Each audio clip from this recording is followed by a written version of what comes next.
Imagine this: you walked into a store to buy a vacuum cleaner, expecting nothing more than a cleaner carpet. But instead, you walked out with a golden ticket.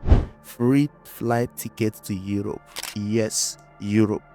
For a moment, it feels like you've hacked the system.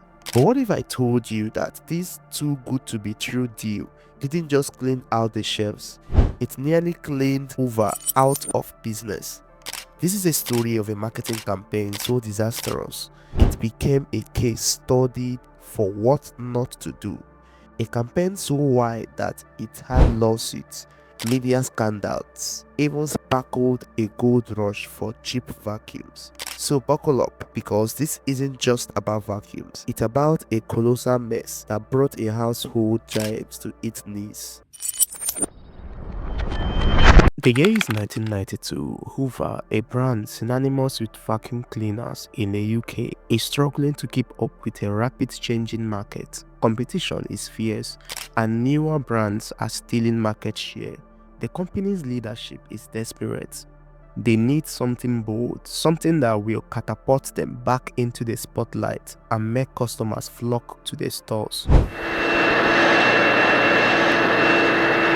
A simple demonstration of what you can pick up if you spend over £100 on any Hoover product. We'll give you 2 return flights each to either Rome, Vienna, Sierra Nevada, the Canary Islands, Munich, or the Costa del Sol. Unbelievable. Enter the free flight promotion. The idea was simple yet audacious. Buy a Hoover product worth €100 or even more, and you would receive 2 free round-trip tickets to Europe. For a brand that had been gathering dust in the public mind, this seemed like a perfect way to suck up sales and clear out old inventories. What could go wrong? Well, as it turned out, everything. At first, the campaign was a roaring success. Customers flooded into stores, snatching up vacuum cleaners and other appliances just to qualify for the promotion. Suddenly, Hoover was back in the headlines, not for their struggling sales, but for their unbeatable deal. Here's where things get interesting. The promotion wasn't just attracting regular customers, it was drawing in savvy bargain hunters who saw the offer for what it truly was: a financial loophole. Think about it.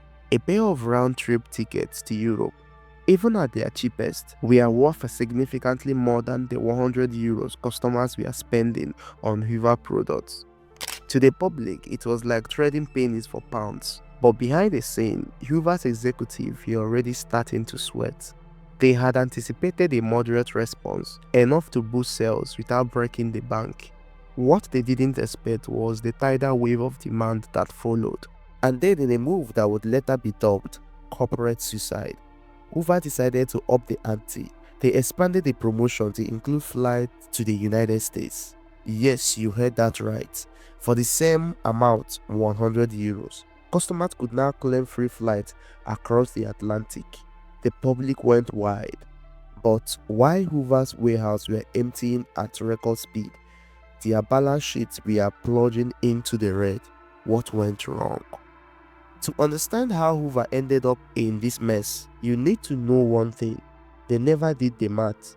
The cost of fulfilling these flight tickets far outweighed the profit margin on their products.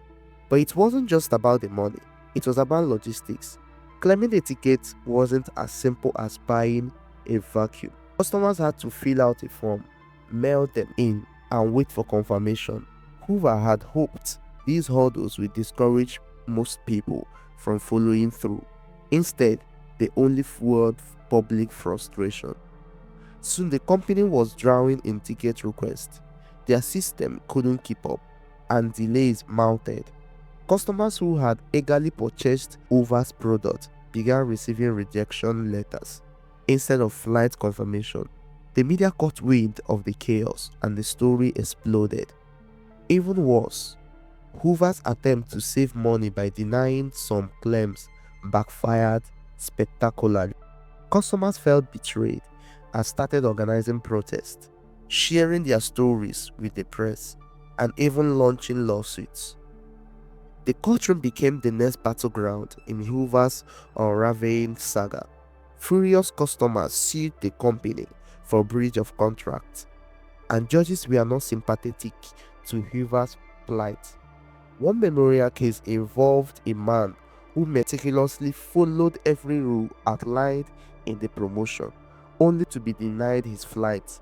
He took Hoover to court and won.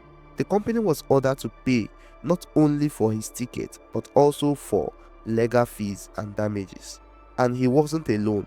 Lawsuits after lawsuits piled up, and Hoover found himself hemorrhaging money on both flight costs and legal settlements. By this point, the free flight promotion has cost Hoover tens of millions of pounds for more than any profit they had made from the surge in vacuum sales. By the mid-1990s, the damage were irreversible. Hoover's UK division had become a national joke, its name synonymous with corporation incompetence. Internally, the company was in turmoil. Leadership was ousted, employees were laid off, and their one pristine reputation was tarnished beyond repair.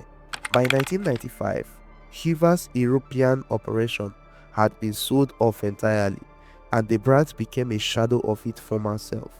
For the public, the saga became a legendary cautionary tale. To this day, business schools and marketing experts reference the Hoover Free Flight Disaster as a textbook example of what happens when company fails to think through the consequences of their promotion. The Hoover Free Flight campaign wasn't just a failure, it was a spectacular implosion that left a permanent mark on the business world. It is a reminder that bold ideas need careful planning, and that shortcuts in customer trust always come at a cost. For customers, it's a story about knowing when a deal is too good to be true. And for businesses, it is a lesson they can't afford to ignore. If you love this wild ride through marketing mayhem, don't forget to like this video and subscribe for more unbelievable business stories. And tell us in the comment section, have you ever fallen for a deal that seemed too good to be true? Share your experience, we would love to hear it.